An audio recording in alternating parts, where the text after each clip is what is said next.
following announcement has been paid for by the Mark Order. Welcome to the Elite Mark Order podcast number 19, where we review the AEW Dynamite results from April 19th, 2023. I'm Cosmic Scott of the Elite Mark Order. With me, as always, is JayV. How are you tonight, Jay? I'm doing good, Scott. Happy 420 day to you. Woohoo! You know, I've been lit all day. I do want to say that it is completely legal here in Arizona, and I'm quite the advocate, so thank you so much for remembering. I wanted to start tonight, first of all, by thanking everybody who's been listening consistently. Go ahead and give us a like, give us a comment, give us a subscribe. Tell us down below what you thought of the show. I happen to be a big fan of it. Now, I wanted to start with probably the single most important segment. And that's going to be the Young Bucks, the Elite, Kenny Omega, taking on, verbally, the Blackpool Combat Club. I thought it was a really, really fun segment. What did you think about how it went? I'm sure you've got a lot to say. Yeah, I loved it. You had Kenny and the Bucks come out with their important announcement. Of course, it led into a brawl. Lots of back and forth. Everyone pounding on each other, and then Takeshita shows up. So Takeshita coming in to make the save was pretty epic. They've been teasing the storyline with Don Callis and Takeshita for a couple months, and here we have it. What did you think? Well, that's the thing. First of all, here's that long-term storyline with some of the top people in the business. You've got the biggest names in the BCC and the Elite in the company, period. Underscore, underline, bold, extra size type. These are the top teams. This is it. This is their major storyline, regardless of what Max is doing as the champion. And it's obvious that this should be the talking point that everybody's got, because it is that important. Now, that being said, I liked how it worked out. I liked that Kenny came out, he was super serious, he was trying to play it off like, man, you hurt everybody, you left my friends bleeding, you left them in the hospital, they're at home, you fucked up my uncle. He really kept it serious, and then you had Daniel Bryan come out as the distraction when they attacked him from behind, and I loved it. I thought that the heel BCC are incredibly intelligent professional wrestlers. And everybody's an amateur except Kenny, as Daniel Bryan said. I thought that they just sold this segment so well. And then the part with Don Callis coming out with the chair, and then he stops halfway and he goes, fuck that. And he drops the chair and he runs in back and he gets Takeshita. As you said, they've been building this and building this and building this for weeks, if not months. A little bit here, a little bit there. It started on Dark and Elevation. Then it moved up to a segment on Rampage. Then went over on Dynamite. They've had them here and there and everywhere. And the fact is, this is long-term storytelling. And Takeshita could join either the Elite in a power struggle with or not the Hangman, or what's going on with that. And is it Don Callis just trying to team up Takeshita and Kenny just to get rid of Hangman because he doesn't like him? Or is it something like maybe Takeshita turns and joins the Blackpool Combat Club? He could absolutely join that group under the tutelage of somebody like Bryan Danielson. So I'm so excited to see where this is going. I love where Danielson has taken his character. He is the mouthpiece, as well as being probably the best of them. I mean, Moxley could give him a run for the money, and certainly there's an argument to be made for Claudio. But the fact is, he is one of the best, and as the mouthpiece, he's like, I don't need to do shit. My guys are that good. So I think that's a change that they've made to him, and I hope they continue that, because once they break him out as the special weapon, the nuclear option, you let the dragon loose. I think that the reinvention of the BCC as a heel team has really elevated them. Obviously, Yuta's brought along. And I think now the feud with the Elite, the adding in Takeshita, the manipulation of Don Callis, I don't know exactly what the results are going to be. I'm happy about that. and I'm interested. It's going to keep me watching. I want to see where it's going. I'll say it again. I'll say it till the cows come home. Takeshita is the fucking man. He's amazing. I know you've known about him for years. What do you think about adding Takeshita to either the Elite or the Blackpool Combat Club as part of this overall story? So it sets up a few things. Ultimately we want to get to 5-on-5 here for a blood and guts type match.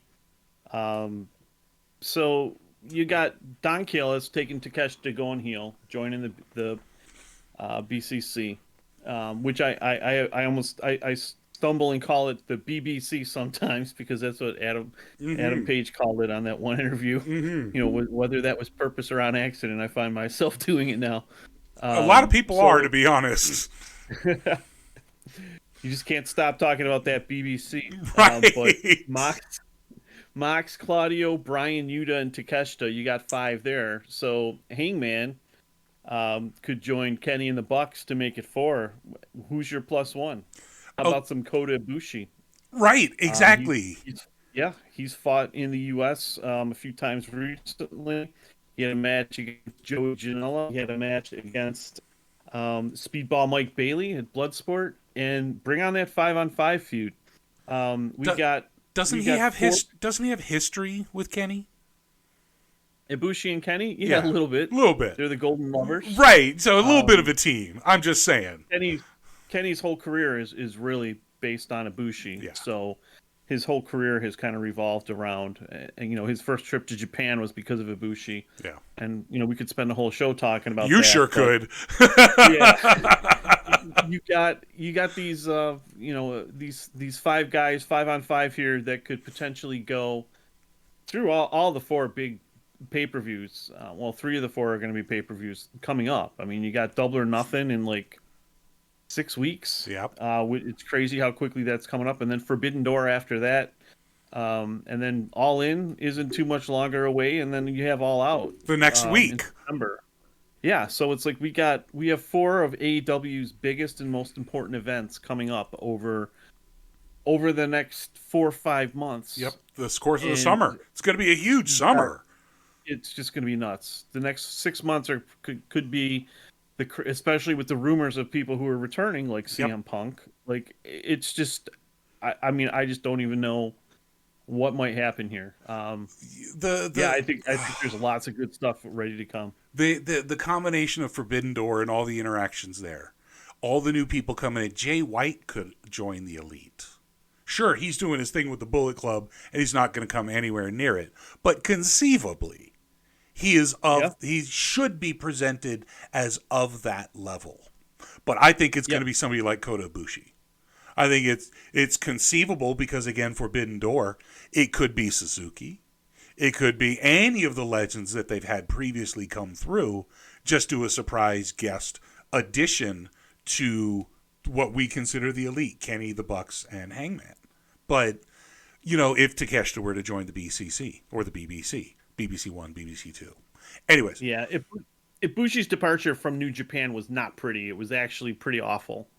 It was one of the worst separations I've ever seen in the wrestling business. So to see him at Forbidden Door at a New Japan show, I think that's unlikely.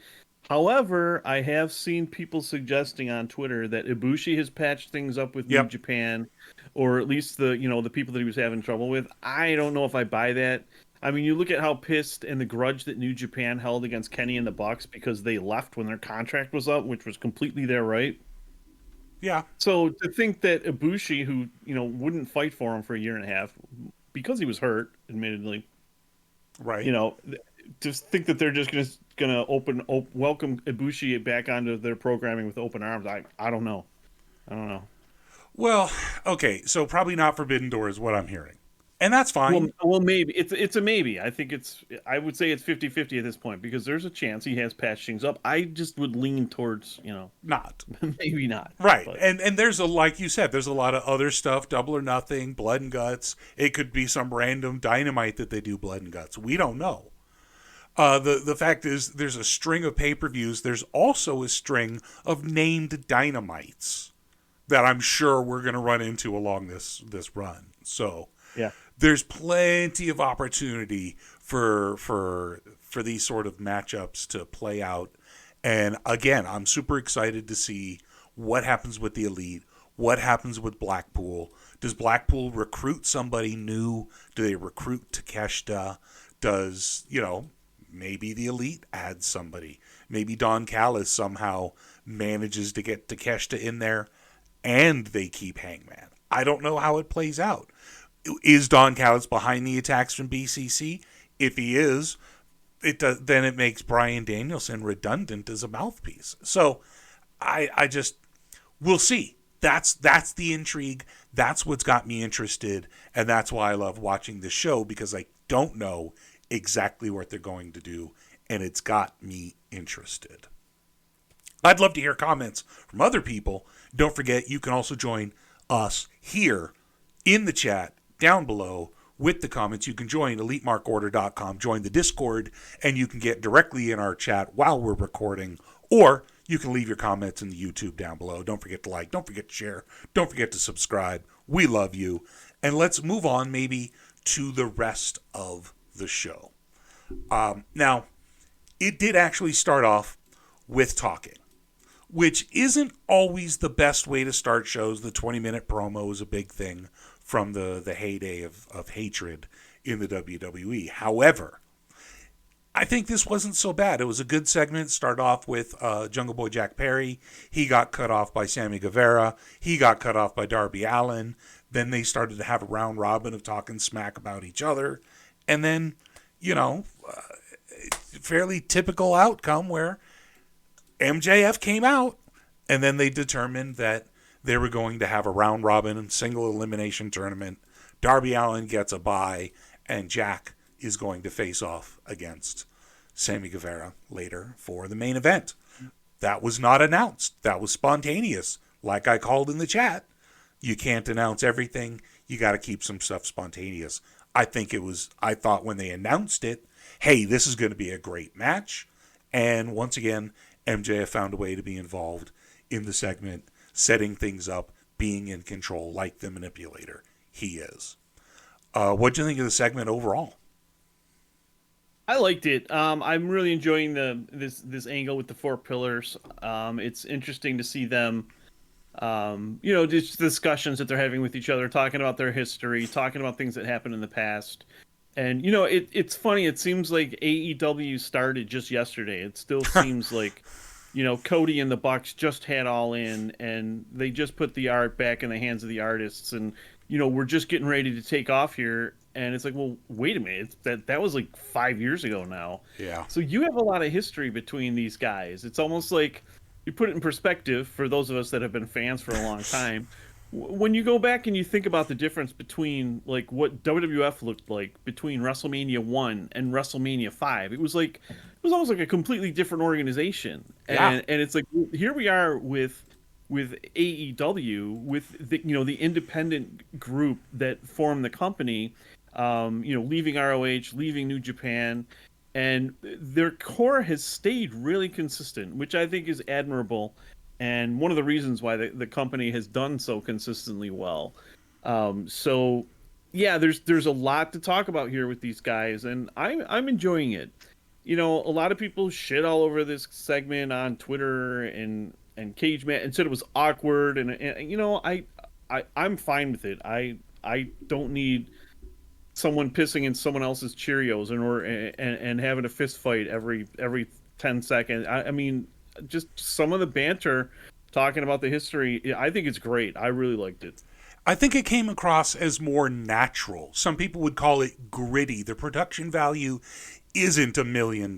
It's not the slickest. They do fuck up. They do make mistakes. Sometimes they do have slightly awkward transitions or promos. And you know what?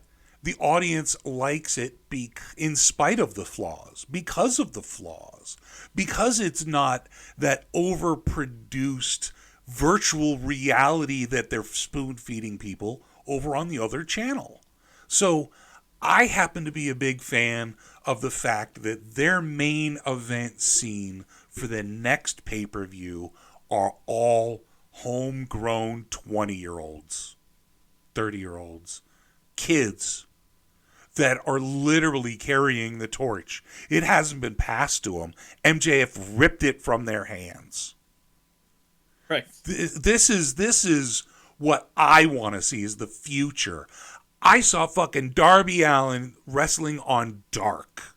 I saw Sammy Guevara come out with those stupid ass panda hats on the first, and I'm like, my God, get a fucking gimmick. Okay, he got a gimmick. You know, he's evolved. They've all really evolved. I've loved seeing the path they've taken, the trip, the growth that they've had. That's what's always excited me about back in the day watching NXT, watching people like, any of the names, Apollo Crews at one point, any of the names from NXT that were starting out, and then you see them transition and you're like, okay, this is the future. This is what they're going to bank on. And those were always a big fart in your face over at the other channel. But here, we've seen them grow. We've seen them develop. We've seen them go between heel and face. For Sammy, he went back and forth. We've seen Jungle Boy develop from a tag wrestler to singles. I love this story because of the development, because Tony has put all the chips on this younger generation. There's not a fucking gray hair to be found in this group. And I like that. They started with these guys. They had a segment in the middle with these guys, and they ended with this story. Is that or is that not how to book your top promoted guys? Now, that being said, they're not the biggest stars because they're the youngest stars. So this is the up and coming that I love the fact that it was a focus on more than just one or two segments. It was 3 segments throughout the show. It bookended and it really highlighted these new stars. So I'm so enamored with what they're doing with this particular storyline. So long-term storyline. Do you think the other 3 pillars are going to be heavyweight champions in AEW someday? And if so, or even if not all 3 of them are, which one do you think is next? Okay. Darby, Sammy, or Jack Perry? Who's next as far as the pillars go? Not necessarily who's going to win against Max, because Max is going to win. He's definitely not ready to give it up yet. He's got so much more to go in his character. I don't think the time is to take it off him now. I don't think the time is now for that. Who gets it first out of Darby, Sammy, and Jackie? I had to add the E to all of them. That's a really tough call, because Sammy's got if you turn him face again, he's got that whole blue collar Subway Sammy that we talked about last week. If you've got Darby Allin is similar. He's got I was sleeping in my car. I used to be a skateboarder. Now I'm a professional wrestler at 175. Nobody thinks I should do it.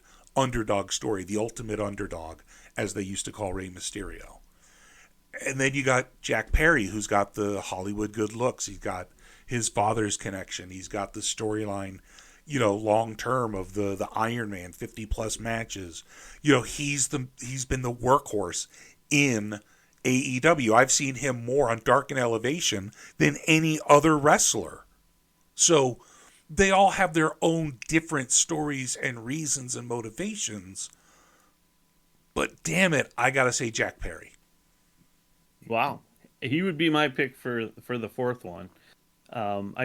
Sammy and Darby I think are more over, and I think Darby in a good way. Sammy has a lot of heat. There's a lot of people who don't like him at all. There's a lot of people who say he's go away heat.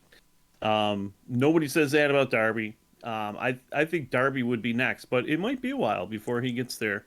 But I'm looking forward to that day. Here's the reason why I say Jack, because as much as they hate to say it, he does have Hollywood connections. Could you imagine him as AEW champion going on Jimmy Kimmel as the son of Luke Perry? I mean, that would be pretty cool. I mean, the fact is he does have the name to have the ability to say, yeah, okay, he's a wrestler now, he's the champion. That's something that the networks would be able to get a hook on. MJF is not somebody you put on live TV. He's not somebody that you put in the corporate world because he's always in character and he's an asshole. And so somebody like Jack Perry, you could put in front of the corporate world. They would love him because of his Hollywood connection. I talk about the corporate connections all the time because that is absolutely a big influence in TK's world. It absolutely is. So I always have to think of that angle. And for me, Jungle Boy has that bigger angle for the corporate world. Sammy has a great story, and Darby is also a good champion. They've both been champions. Jungle Boy hasn't had a singles championship. I don't think he'll get one until the world title, and I think he'll get it before Darby and before Sammy. Well, I think the TNT title will probably come his way soon, since it changes hands every week. So it is a hot potato. Now I'll explain why I am not offended by it, but the next segment we actually worked in are going to roll into is the first match of the night, which was the Outcasts, Ruby Soho and Tommy Storm, accompanied by Saraya, versus Dr. Britt Baker, DMD, and the world's women's champion, Jamie Hayter, one of our favorites around here. Now, the match itself was pretty good. I bet against it in the Discord, but that's because I thought that for some reason that the Outcasts needed a win. I neglected to remember that it was going to be in Pittsburgh and never bet against Britt in Pittsburgh.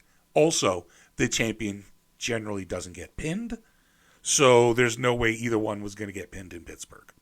So, of course, they won the match. They had a great outing. Jamie Hayter got hurt, so that later, not hurt for real, kayfabe hurt, so that her story kept her out for later, which was a good beat for them to put in. They really played it up after the match. I thought overall it was a good match.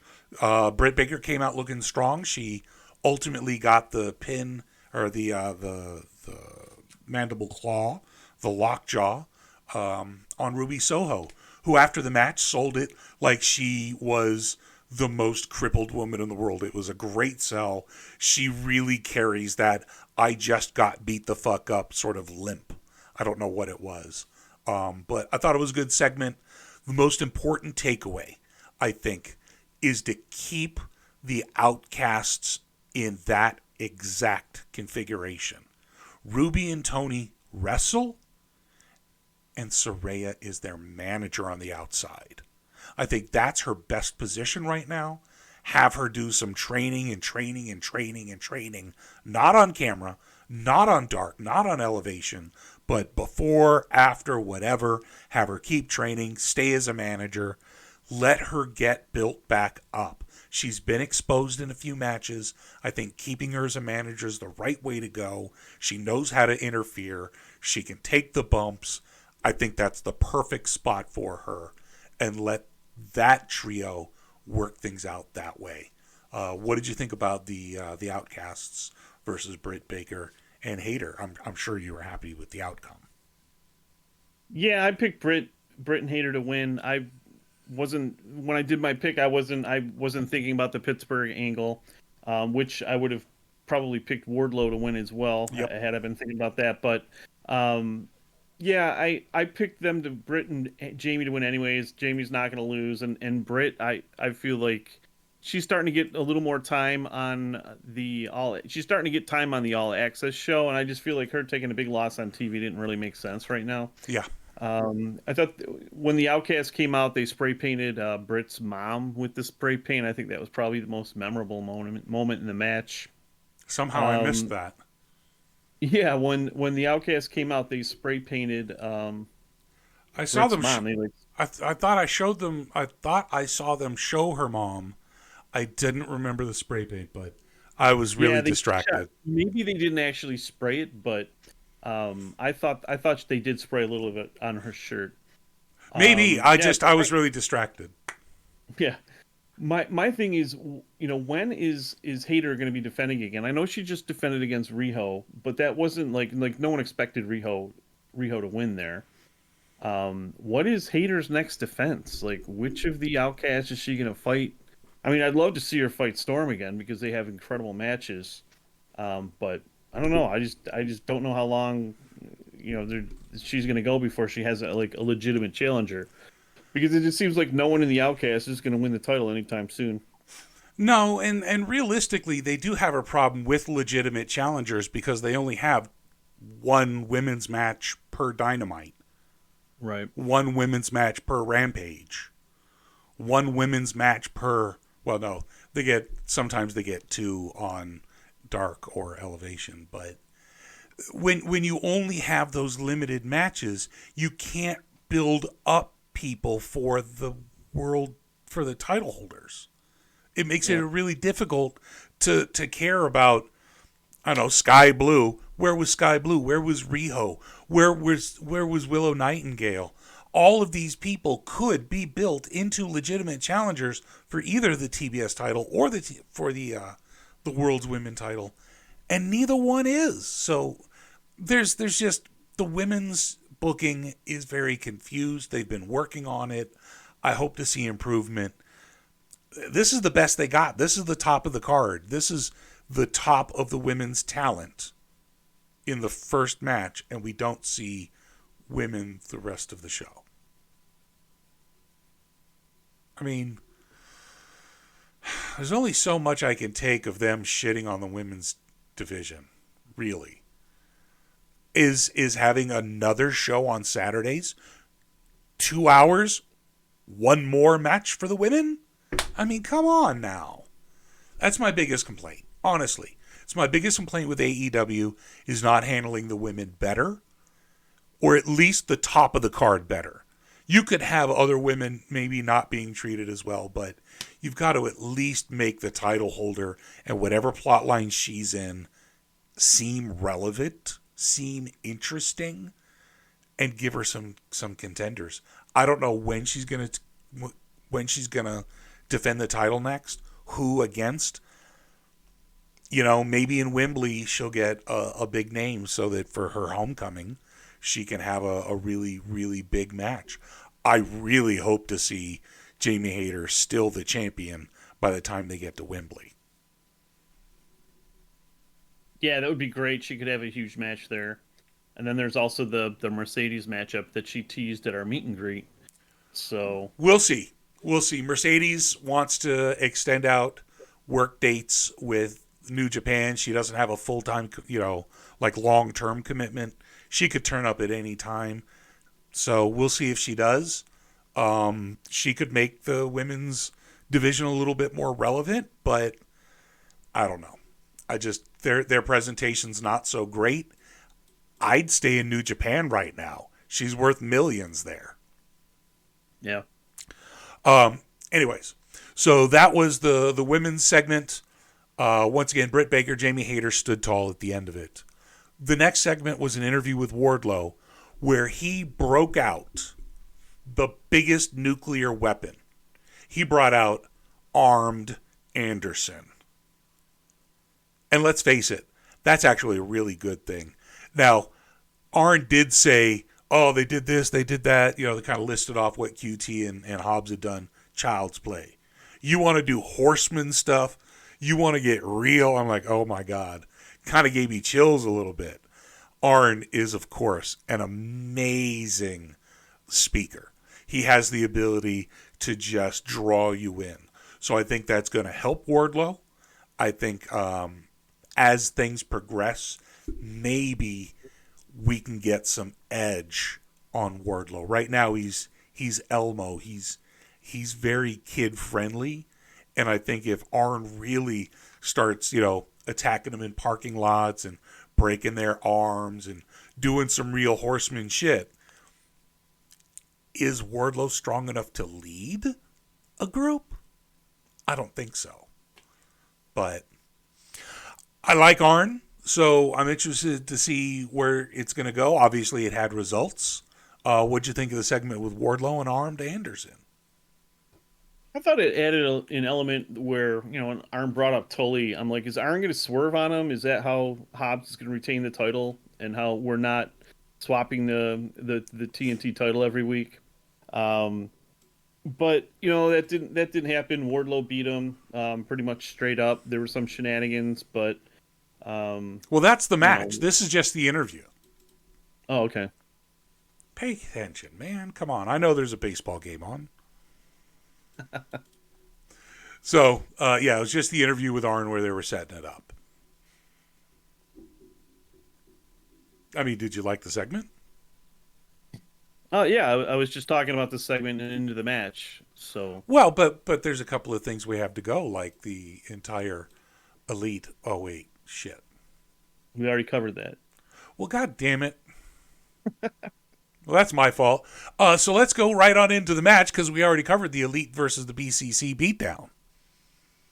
And hey, look, it was the Hobbs versus, you were talking about the match. Please, Jay, continue as I so rudely interrupted you.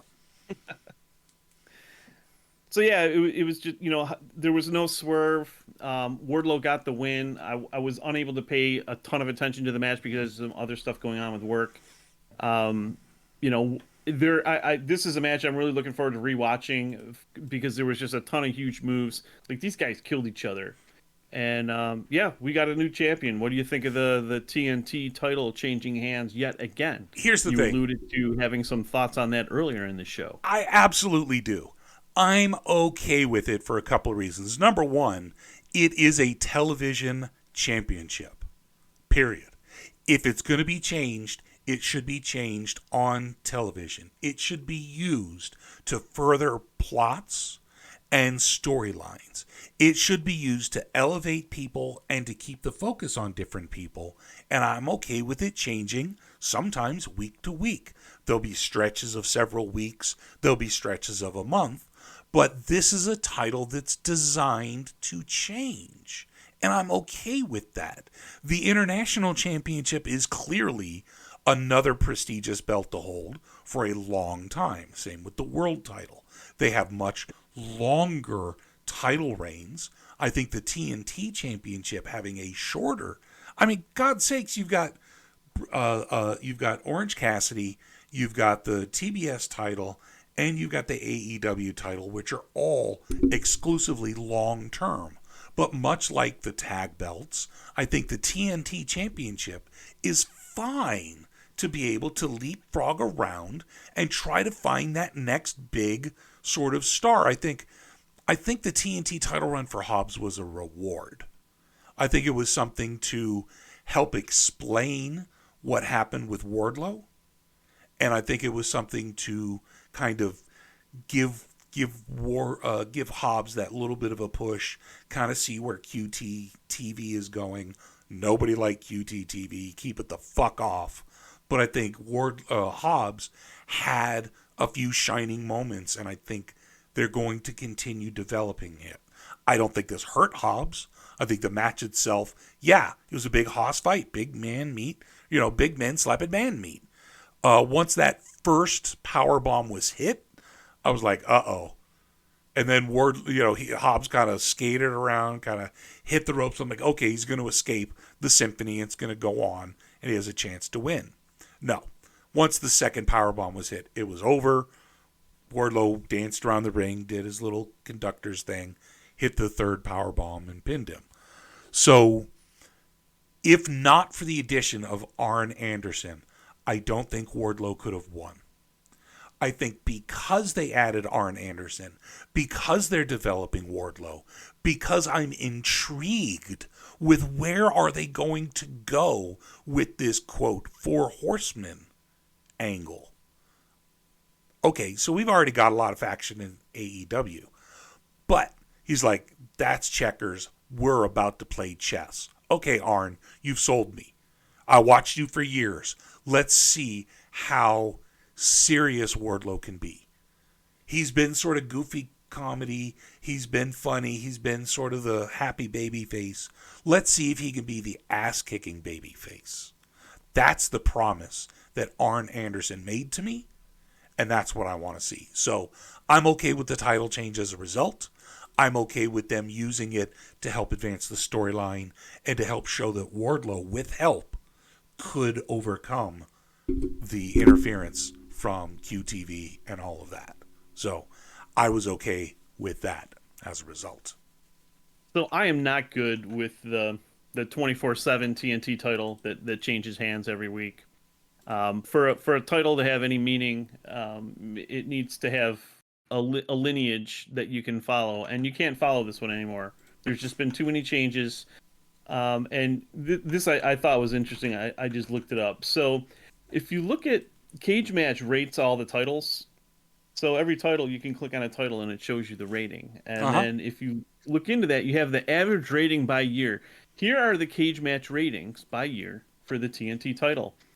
2020, 8.25, which is really good. That's one of the higher rated titles.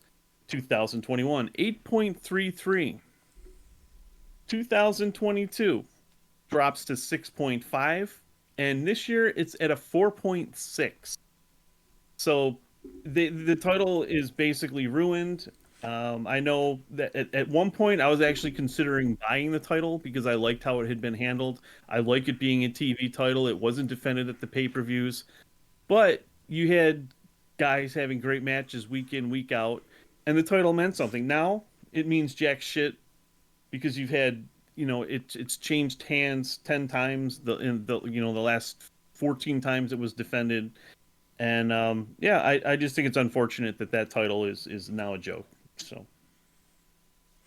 So let me ask you: what if Wardlow holds on to it for months, with the help if of Wardlow Arn holds Anderson? on to it for like a year and a half, he'll bring some prestige back to the title, and I'm all for that.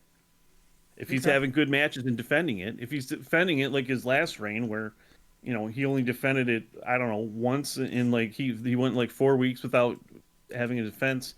No one knew where he was or what was going on with the title. If there's stuff like that happening, then no. But if he goes in there week in, week out, or every other week defends it and has a good match, good competitive match, which is tough for Wardlow because he's so big and so strong. It's hard for him to have competitive matches. He's a big power guy. Yeah, but I mean, I don't like. I think the title is better off with someone like Darby, or someone like Guevara who can have crazy matches and pop the crowd, half a dozen times every week. Yeah, I don't see Wardlow to be the guy to elevate the title because really it's just like another Jade Cargill situation if he does become a dominant champion. He's just going to squash everybody and it's going to be boring. So I don't know. I don't think Wardlow's the guy to elevate it. I think he's shown that he's not. Maybe they bring Nick Wayne in now that he's turning 18 pretty soon. Nick Wayne can upset Wardlow and go on a tear. No. Nick Wayne needs to be the one to beat OC. Because that's a real title. Fuck the TNT title. No. Right. I mean, the fact is, I think there's definitely ways to rehab the title. Well, maybe Billy Starks could beat Wardlow. She could. She could. She could. She'd break his nose doing it, but she could beat him. But I think the whole thing with Wardlow is he's kind of damned if he does, damned if he doesn't. He didn't do well with the title last time. They're giving it to him again. This time he's got Arn with him. So Arn could turn a dud to a stud. He could conceivably get Wardlow over in a way that Wardlow wasn't able to before, as well as bringing in ideas for matches and plots. I think having somebody like Arn on your side in booking may help bring a little bit more to Wardlow's matches. But he was a little stale last time. I had some hope for Hobbs. I'm not so sure about this, but I'm willing to give it a shot. And then immediately after, Luchasaurus and Christian Cage came out. Who's going to challenge Wardlow? It sounded like Luchasaurus, but with Cage, you never know. It could be him. Could be Luchasaurus beats him, then Cage steps in, takes the title. What do you think of Cage and Luchasaurus coming out? I think it's great to see Luchasaurus come back. I would love to see him win the TNT title, but I guess it doesn't matter at this point. I don't know. What does this mean for Hobbs? Is the Hobbs Wardlow thing done? I don't know if Hobbs is going to end up going back after Ricky Starks once Ricky Starks finished up with Jay White. So yeah, Luchasaurus Christian versus Wardlow and Arn could be interesting. See, the thing about Luchasaurus, first of all, I loved his mask. It's black and red. He had some new gear, big shoulder pad with some spikes or whatever. I thought he looked badass. I really did. Being a big, burly man, he comes across very legitimately as a threat. In the ring, still a little green sometimes, still not quite there fluid, but he's a big man and you can forgive that. Christian Cage, as always, he's $1 million. I think it's they've done the big man Luchasaurus. They've done the big man with Wardlow, big man versus big man. That's all he's done. Joe, now Hobbs. He's done big man constantly. I'd like to see him maybe wrestle Cage instead of Luchasaurus. Have Luchasaurus interfere and Cage gets the title from Wardlow after the first week. And then Cage holds it forever. Well, no. We got enough guys over 50 that are fighting regularly. So, although I don't think Cage is 50 yet. He's like 40 something. He's like 49 probably. So, yeah, Wardlow has already established that his father passed away, so there's some cheap pop for Christian to go after since he apparently can't think of anything else anymore. Right. Well, so I don't know. Cage has kind of been mid for me. He hasn't really popped anybody. His association with Luchasaurus hasn't really worked. So hopefully this next change will work. If you get a costume change, hopefully you get some music change. Hopefully you get a character change and you get a bit of a push. So that's what I'm hoping with the big flying dinosaur. After that segment came yet another interview with Sammy Guevara talking to Renee Paquette about his match coming up with Jungle Boy. MJF interrupted, had a line where he said that Sammy Guevara sticks his tongue out more than Gene Simmons on meth, which I thought was pretty funny, being a Kiss fan of old. Ultimately, he tried to buy Sammy's loyalty. He's like, I will guarantee you a match at Double or Nothing in the main event. You just have to lay down for me. And then he gave him a blank check. Sammy wrote a number. Renee was able to look at it, and she said, that seemed fair. And apparently Sammy's going to have a bunch of money, and now he's Max's best friend for the time being. Obviously, there's a double cross on the way. Obviously, Sammy's going to try to win. Obviously, Max is going to stab him in the back. Obviously, the check is going to bounce. There's just no way this ever works. But I love it. Max is super entertaining. Sammy is super entertaining. Renee was great in the background. Good segment. I'm excited to see their match.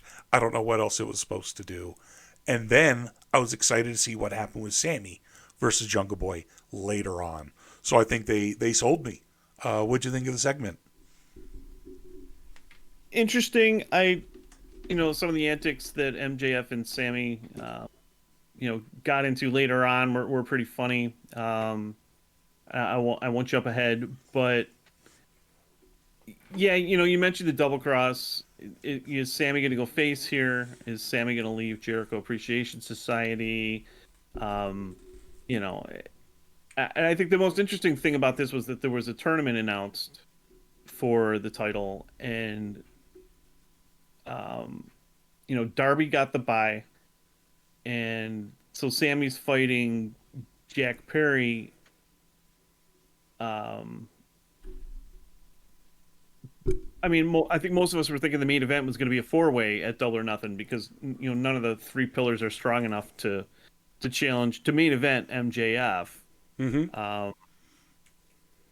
So apparently there's not going to be a 4-way match, or maybe somehow that'll still happen through all of this. Like maybe there's a draw, in the finals match between Sammy and Darby, and that's when Tony says, well, you know what? All 4 of you pillars deserve a shot at the title. Maybe something like that's going to happen. Here's the difficulty AEW has, whereas the WWE has no issue with this.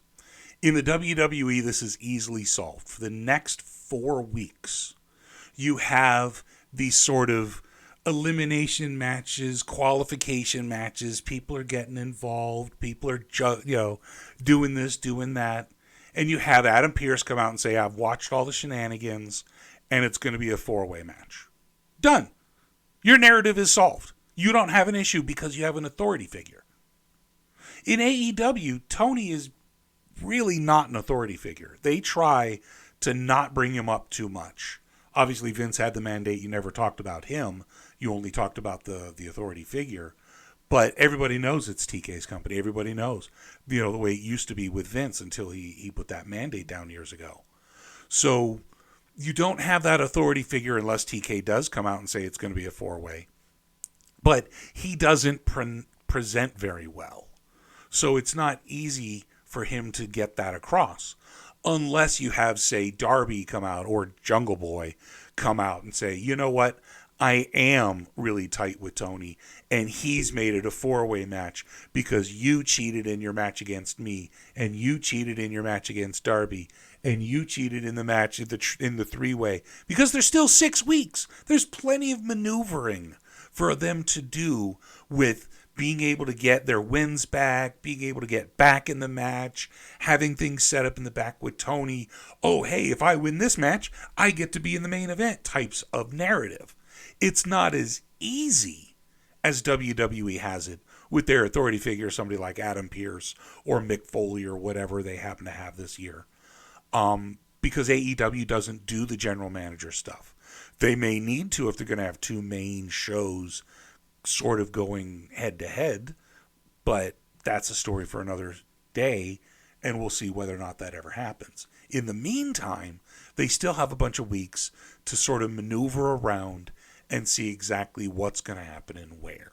So I think that I still have hope that it's going to be a 4-way. We'll see what happens in the future weeks, but I think even with the results this week, I think there's going to be a 4-way dance. I think it's going to be all 4 pillars, and they'll find a way to make it happen narratively that isn't a slap in the face. Now, the next segment that we move into is the debuting Jay White with Juice Robinson in tow versus Commander.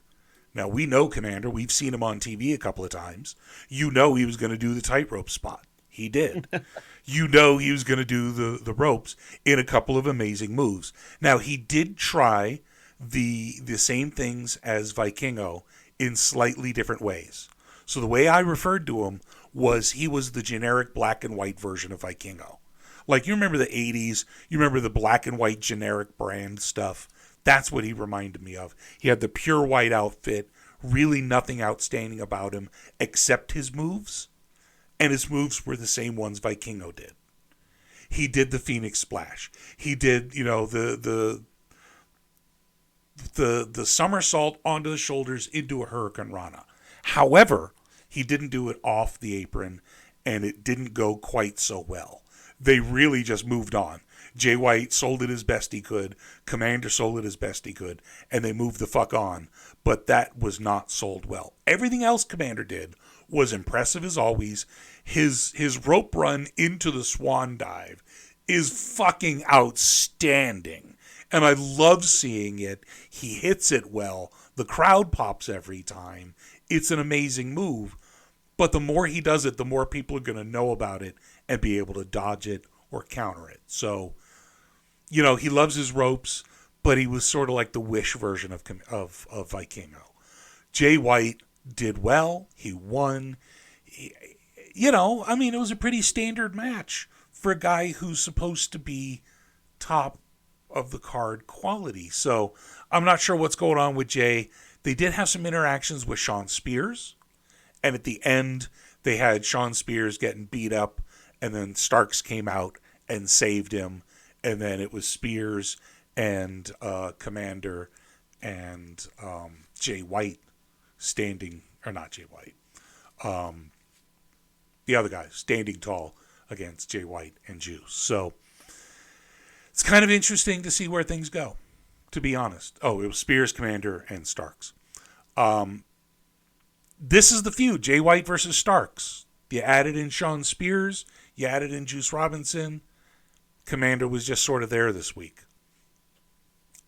I don't know how this feud is hitting me. I'm just sort of, okay, that's about it. That's really what you got from it for me. What did you think of the match? What did you think of the results? So, I thought it was a decent match. Jay White hit Commander with a sleeper suplex at the end of the match to set up his finisher, the Blade Runner. It was just a 6 sleeper. Yeah, suplex. it was. I mean, oh man, he killed him with that. Excalibur called the move, but I can't remember what Excalibur called his sleeper suplex. It had a special name. I don't know if he called it the Switchblade suplex or something like that. It was the cut. It was the cutthroat something, like the cutthroat suplex. Yeah, I think it was cutthroat. Okay. All right. Yeah, that would make sense. That definitely makes sense. I liked it. You're right. Position. It was ugly. It reminded me of Omega's snap suplex.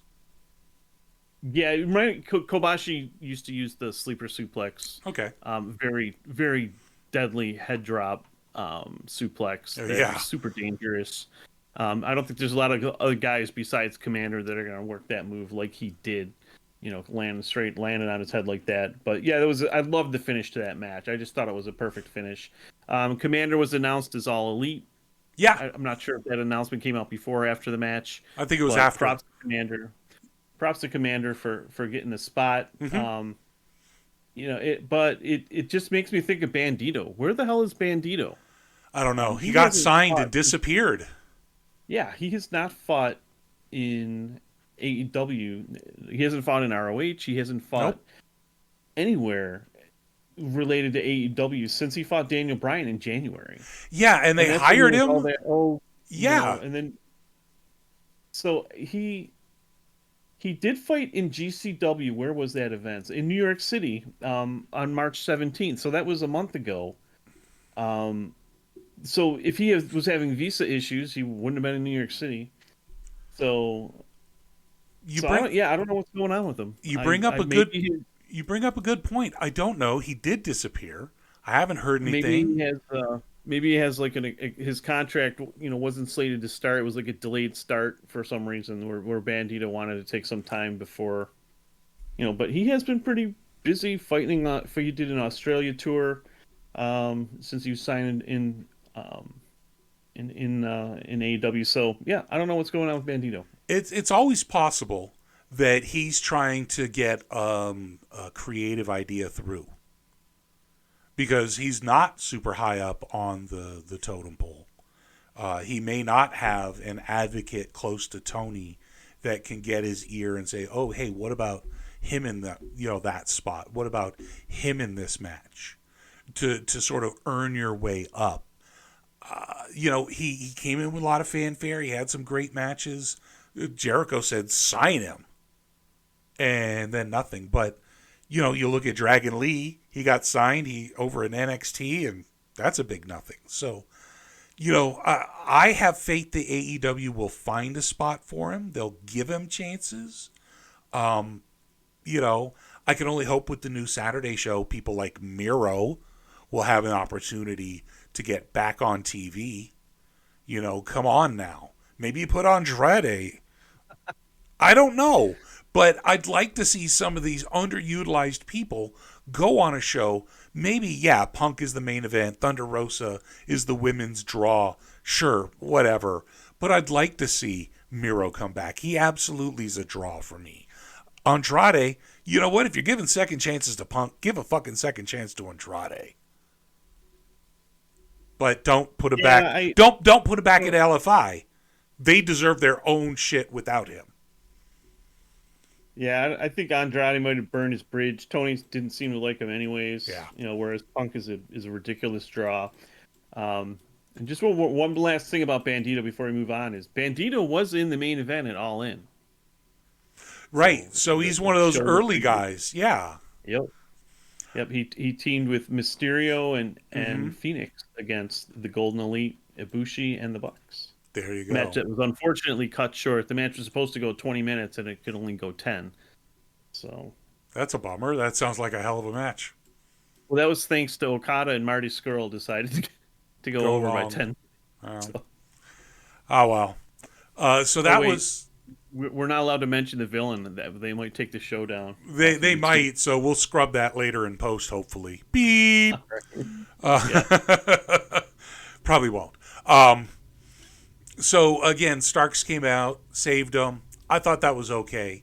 The next segment I thought was really interesting, really kind of funny. They started an interview with FTR. They said, "Hey, did you know Mark Briscoe got beat down by the varsity athletes? What? Here's a video. What?" And then they went running it back, where my boy Jeff Jarrett, Satnam Singh, Satellites Unite, and Jay Lethal were back already comforting Mark Briscoe. In come FTR. "Hey, what can we do for you? Let's beat him down." And somehow, because of the love for Mark Briscoe, you now have JJ and Jay Lethal teaming up with FTR to go after the varsity athletes. I thought that was actually a really funny segment. Mark Briscoe has got the craziest facial expressions. I thought it was really fun. Continues basically selling FTR and Briscoe, as well as now the Jay Lethal JJ Briscoe connection. I like it. This is a tag feud that doesn't involve Mark Briscoe, but involves Mark Briscoe. I loved it. What'd you think of the segment? Obviously, it had Mark Briscoe. It gets a 5 out of 5, right? I guess. One thing to note was this was Jeff Jarrett's first appearance since he refused to win the international His title. banishment. He was banished. He was actually suspended. They didn't have a big reveal like they did the Elite, but he was suspended for refusing to win. They have the AEW shirts without Jeff Jarrett in the middle. Yep. So. It was just AEW. The E was erased, and the E stands for Jarrett.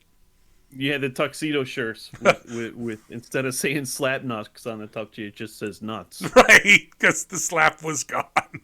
Right. It was just the outline of the word slap from the tuxedo bits, and then nuts across the left half. Perfect. Yep. Or right half. That's exactly what happened. So that was a good setup. I love Mark Briscoe now. I'm interested to see what happens with this particular plot line. They're doing their job. Where's the story? Right fucking here. Now, we move right on over from the varsity athletes beating down Mark Briscoe segment into another in-ring talking segment. They really did not have a lot of wrestling this week. They had good wrestling where they had it, but there was a lot of setup. And this one was Adam Cole versus Chris Jericho. And, it was an interesting promo off, and then out came the beatdown because, the JAS has to beat down Adam Cole. I thought the twist was when Britt Baker came out, and then the Outcast came, beat her down, and they had that sort of the villain is killing the girlfriend in front of the hero who's stuck and can't do anything. I thought they did that visually well. I thought Adam Cole sold it well. Britt Baker was not damsel in distress, because she's absolutely not that, but she was the heroic savior who got beat down by the numbers. It was trope ridden, but that's what stories are. And, with Adam Cole and Britt Baker being the center of attention with All Access, being the big hero couple now, I thought it told a fairly good story. It advanced Cole versus Jericho.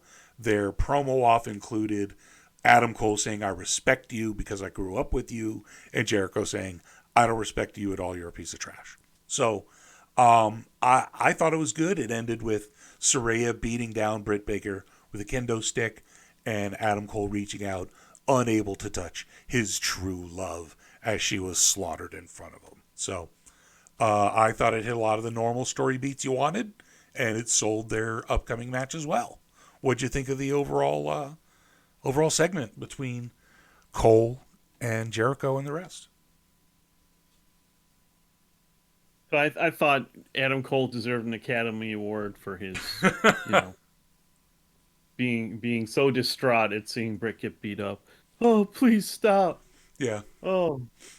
He really killing it every week. He really did have the forlorn boyfriend. I can't help her. Look, he really did sell that. You're right. Yeah, I'm being a little sarcastic here. I mean, I guess it was fine, but I don't know. I don't know. Okay. Adam Cole. Not Britt getting beat down on like that in front of the hometown fans, I thought was a little off. I mean, I want the the outsiders to get heat, but send the fans home happy. Don't beat down the hometown person in front of the hometown fans. But that's what they did. So, yeah, unfortunately, we don't have any video of what happened. no. At the end of the show because no one went to pick. Normally, I would go to Pittsburgh, but I just been too damn because it's only a 3-hour drive. But it's just been too damn busy. It happens. We usually have some of the elite marks either at the show sending in video like we did Gumby a week or two ago, or yourself who's actually at the show. You know what? Sometimes we just don't have representatives on the floor able to get videos. That's just the way it is. Yeah, that's got to change. So Well, if you're out there and you're from Pittsburgh, join our Discord, subscribe to our YouTube channel, and get in touch. And we can post your videos on our website. It'll be great. Absolutely. We'll always give you a shout out and tell you that we used your video. So, yeah, you want to send in videos, absolutely. Message us, join the Discord. We will totally start using them on the channel. That said, so it ended with the beatdown. It was okay. It advanced Jericho. Cole. I know they want Cole to sort of be the big baby face of the company. He's in a feud with Jericho, so this is going to carry until Double or Nothing. So, he only has pay-per-view focused feuds. So, anyways, we'll see where it goes. I don't know how interested I am in it yet. They've had 3 weeks to build it, and I'm just sort of middling on it. You're looking forward to Adam Cole beating MJF at Wembley? Yeah, absolutely. Absolutely. As long as he does a better Panama Sunrise than his girlfriend in the match against Ruby Soho earlier in the night. I called the Panama Pause Rise because she literally landed. Ruby stood there for a second and then did the backdrop for the move to finish. I was like, oh my God. It was Maybe terrible. that could be the move you cover for the oh, wait a minute. We don't want to be a botch website. Yeah, no, we're all about positivity here at the Elite Mark Order. We are a positivity podcast. There's no doubt about that. We are not negative people, so we'll keep this on the positive. But maybe we'll make a GIF of it and put it in the Discord. I don't know. We don't have to be negative, but we can highlight botches. Right. So we move on, and it was the Acclaimed and Daddy Ass versus the Jericho Asshole Society of Matt Menard, Angelo Parker, and Jake Hagar.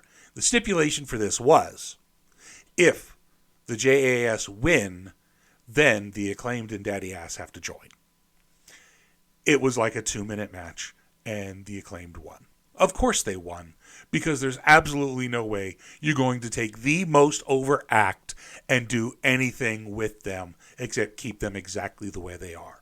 Oh, Scissor Me Daddy was over. That was probably the loudest segment of the night, no question, hands down. The sound was a bit off for everywhere, but you could clearly hear the fans into chanting and into this match. You know what? There's no reason the Acclaim need to fuck around with the JAS anymore. Get him in a feud with somebody else who maybe can keep up on the mic. That's what I want. Maybe put him against, I don't know, because JAS wasn't it. Menard was not able to keep up. Parker has never been able to keep up. And Jake Hagar loves his hat. What did you think about the segment overall? I love Jake's hat, too. It's a great hat. What'd you think of the match, though? I think it was kind of a waste of time. I guess the lead-in was somewhat entertaining with them taking them on the, on the night out on a town and everything. I think the question is, for me here, is where do the Acclaim go next?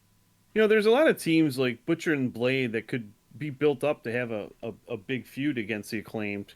You think of like the match that Butcher and Blade had with the Bucks a long time ago, where they were fighting all over the arena and fighting in the kitchen. That was like the first match, or that was the first segment with over 1 million viewers that AEW had on TV, after the episode 1 of Dynamite. So Butcher and Blade can be part of a draw. Um, Sorry, I was gonna add a bunny, the bunny outro Roman Reigns segment when SmackDown Right. was on episode 1. The bunny hasn't been around much either. With her injuries, it's just unfortunate she gets hurt so much. But yeah, let's move Acclaimed on to a better feud with someone else. But the question is, who is that? Because they just haven't really focused on building up tag teams too much. Speaking of the bunny, when exactly is she supposed to be on camera if not with her team? It's not like she gets matches because she's not one of the outsider or one of the outcasts or Britt Baker and company. She's not going for the TBS title. She did do that one match against Jade, but otherwise, all her TV time comes. She had a couple of matches on Dark and Elevation, but otherwise, she's just a manager. So I think she could be a lot more. She's shown she could be more, but Yep. the women are just getting the short shaft. And normally women like getting the shaft, but not a short one. The fact is that the segment with the Acclaimed, it was fun for the backstage stuff. It was fun for the trip in Vegas. And this match simply solidified that the Acclaimed don't need the titles to be over. They don't need the titles to sell shirts and to be the most popular and to be mainstream. But they should be the champions because they have mainstream appeal. That said, I love FTR, and the fact is they had to get the titles off the Acclaim on FTR without making the Acclaim lose to FTR. So that's where the guns came in, and I understood that. FTR now has it, which leaves the Acclaimed sort of in limbo. They don't have anything else besides potentially going after the Trios titles, maybe. Maybe that's where they go. They go for the Trios Championship. Because Daddy Ass put him in the Trios. They absolutely can stand up to Brody King and the rest of the House of Black. What do you think? It was Brody King I'm sorry, I missed what you said. I was talking about the Acclaim going after the Trios title, the House of Black. Oh, Acclaim going after the Trios title. With Billy Gunn, that would definitely be entertaining. Because I was saying Certainly- Billy Gunn could stand up Yeah. to Brody King. Yeah, I think that would be great.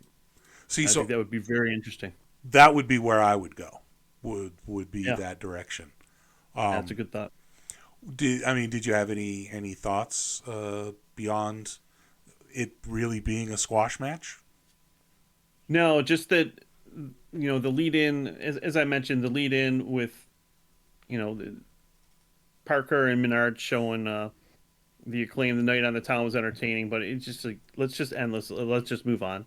There's no competitive matches here to be had between the weaker guys in the JAS versus the Acclaimed. Yeah, 2.0 have work to be done. They're not there. That said, the last of the matches of the night was the main event, which was the Pillars tournament, single elimination tournament, which was Jungle Boy versus Sammy Guevara. I thought it was a pretty good match. I'd like to hear your thoughts on it before I get into it. What did you think of the Pillars match?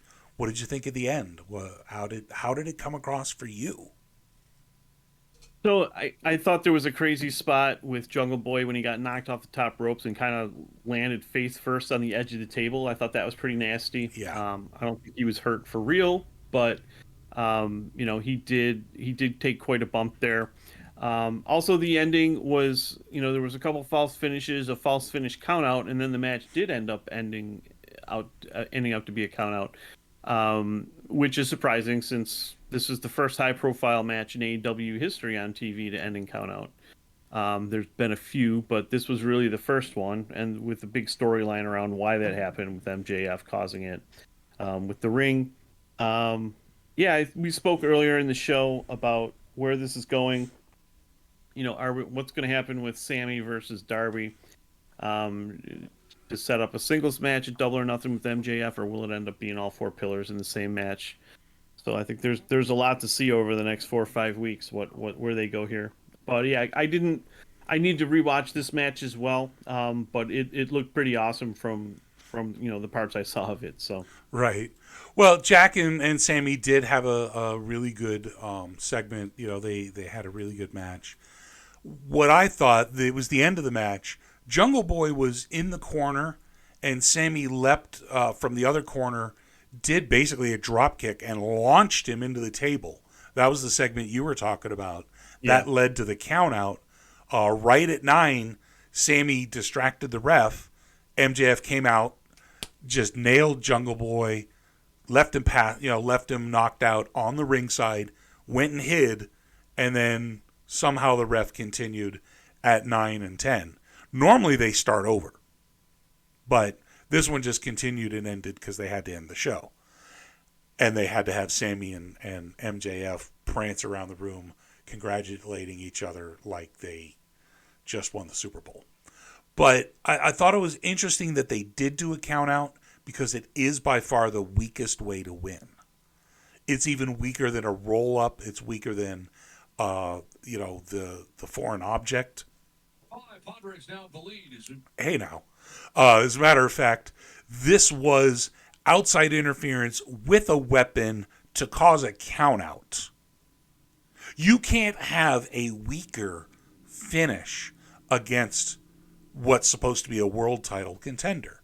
And I think that's intentional. Like I said earlier, I think that ultimately Sammy is going to be victorious against Darby next week because of Max. And I think that that's going to be counteracted a week or two later by somebody in authority, or they'll make a new match, or something will happen. Maybe they'll each have a match, Darby and Jungle Boy individually, and they'll beat Darby, or they'll beat Sammy and get back into the match because MJF is banned or something. I don't know. But they have plenty of ways to get out of this. I thought the ending was good because they don't do countouts. Therefore, it was significant, and it is, like you said, their world title angle. So I think, again, keeping it sparing in those sort of finishes, keep it where when it happens, it's important. So it continues on. Again, once the match was over, they just sort of paraded around like jackasses, congratulating each other, glad-handing, and there's going to be a betrayal. Do I think Sammy goes face? No. I think they're both going to, it's just a double heel betrayal. I think ultimately Sammy's going to try to win the match, and Max is going to get pissed at him. Duh. So overall, I enjoyed the show. I look forward to it next week. I think that we definitely have some fun, interesting matches and shows coming up. What would you give the show overall from top to bottom? I think there were definitely some segments I really liked, some matches I really liked, and there was other stuff I didn't. I would say probably between a 6 and a 7 out of 10 is probably where I would rate it. It moved the 4 pillar stuff along nicely. It did a great job moving the elite stuff along. But other than that, I mean, you had a title change that no one really gives a shit about because the title is meaningless with the TNT title. No, I mean, normally that would be huge, but swap the title every week. So, probably a 6 or 7 with some really good highlights and then just a bunch of average stuff. Mm-hmm. Well, I mean, I hear you. I think for me, it's more like a 7 3/4 out of 11. Because there's plenty of room for improvement, but at the same time, I thought there were plenty of fun segments. I think the elite portion sort of, for me, carried a lot of the weaker segments for the television. I'm much more forgiving, though. I watched WWE for 30, 40 years. I am done with the corporate screw jobs, the constant heel, just all the crap that was done from the heel company versus AEW, the face company. I'm much more interested in seeing what AEW does week to week, even when they fuck up. I'm happy to see them just continue to be a presence because it's something different than the evil corporation. They're still a billionaire-led corporation. They're still in there to make money. That's not my issue. My issue is the motivations behind some of the choices, behind some of the pushes, and the fact is a 75, 76-year-old, nearly octogenarian boomer who's out of touch with everything, whose sense of humor is infantile, should not be in charge. And fortunately for us, we get to talk about a program week to week where a rational 30, 40-year-old millennial is in charge of this company and is doing pretty goddamn well. I happen to like it. I know you like it.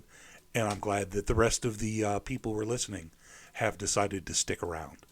Once again, we want to hear your comments. Leave them down below in YouTube. Come on over to Discord.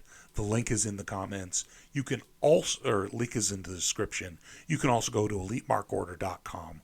Click on Join the Discord. Join us there.